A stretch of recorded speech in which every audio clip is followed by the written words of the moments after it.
안녕하세요, 희준입니다. 개인적인 일로 거의 3주 만에 영상을 올리게 됐습니다. 기다리셨던 분들께 죄송하다는 말씀을 드립니다. 3과 9인의 명목을 비느라 좀 많이 바빴습니다. 오늘 철학적 해석은 많은 분들이 기다리신 가사노바입니다. 참 혹시 이승윤님이 이승환님에 대해 언급하신 부분 들으셨나요? 저는 감히 이승윤님이 제 영상을 보셨다고 확신합니다. 이전에 승윤님이 단 한 번도 이승환님을 언급하신 적이 없었거든요. 어쨌든 일단 그런 즐거운 상상을 하면서 오늘 해석을 시작하겠습니다.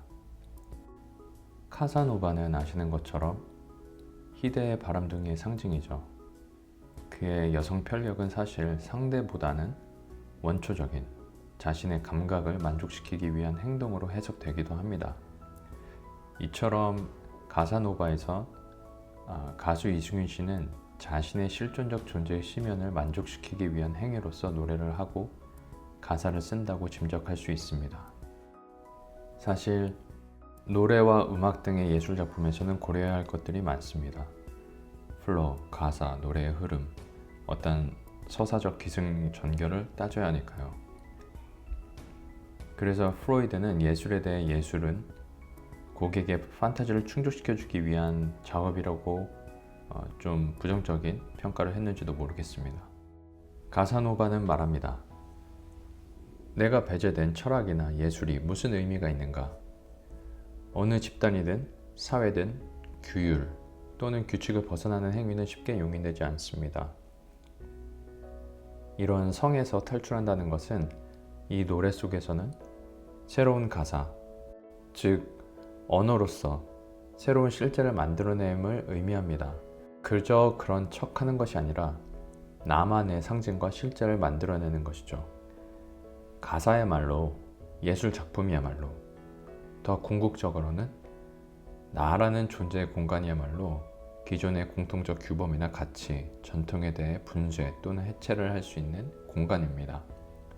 어느 정도 데리다의 해체 또는 구조주의를 생각해 볼 수도 있는데 언제나 실존을 추구하기 때문에 기존의 철학적 또는 문학적인 작품들이 보여주려는 형이상학적이거나 플롯이 짜여진 인위적 흐름에 순응하지 않음이 반영됩니다. 가수는 그런 것들을 무시하고 자신만의 언어로 자신만의 실제를, 세계를 창조합니다. 그래서 진정한 나만의 노래를 하기 위해선 흐름이나 법칙보다는 그 순간 존재의 발현이 가장 중요합니다. 그것은 결국 방구석 가수로서의 삶과 연결됩니다. 무명 가수에서 유명 가수가 되어도 결국 치열하게 살아가야 하는 삶은 변하지 않으니까요. 한편으론 지금 이승윤 씨의 모습과 겹치는 부분이 있어 보이기도 합니다.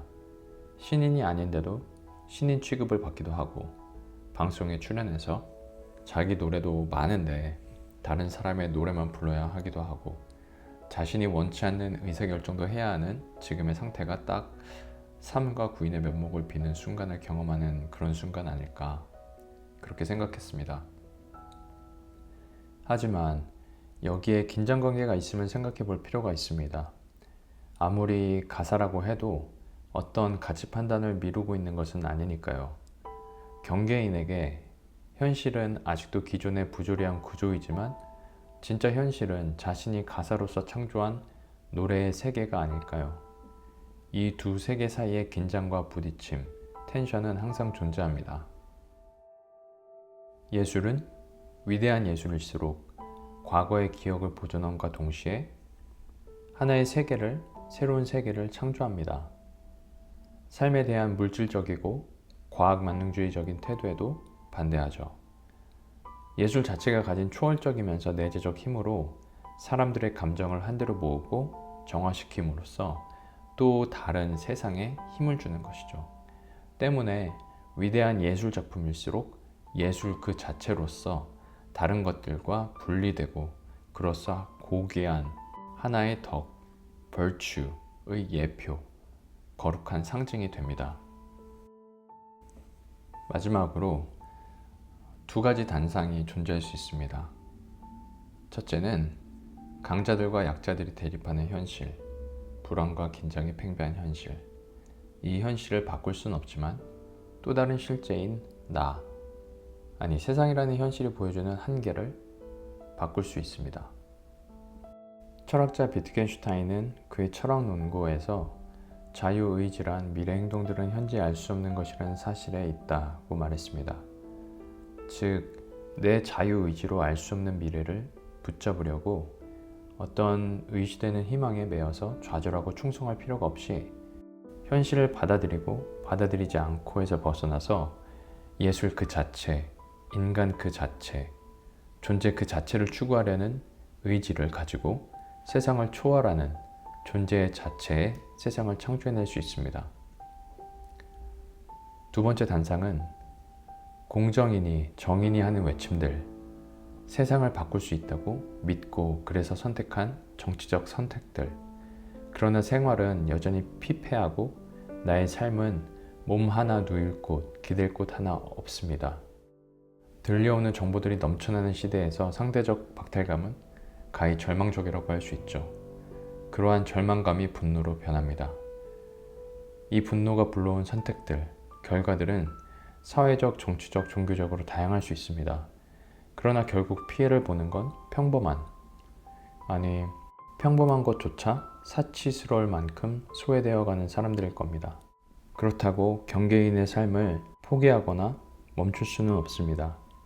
그것은 순응하면서 살아가는 것이 아니라 끊임없이 자신의 존재를 발현함으로써 중앙을 향해서, 중심을 향해서, 기존의 구조를 향해서 경계인으로서 주변부의 규범을 끊임없이 외치는 겁니다. 그것이 예술의 형태를 띠든 사회적, 정치적, 문화적 다른 형태의 모습을 띠든 그러한 삶을 멈출 수 없는 것이죠. 많은 분들이 기다리셨던 가사노바였을 텐데 좀 실망하셨을 것 같아서 걱정도 됩니다. 개인적인 일들이 많아서 좀 집중하기 힘들었는데 그래도 이 작업 덕분에 계속 뭐라도 쓸 수 있고 생각을 할 수 있어서 다행이라고 생각했습니다. 언제 다시 다음 영상을 올릴 수 있을지 잘 알 수 없고 약속을 드릴 수 없지만 그래도 노력해 보겠습니다. 감사합니다.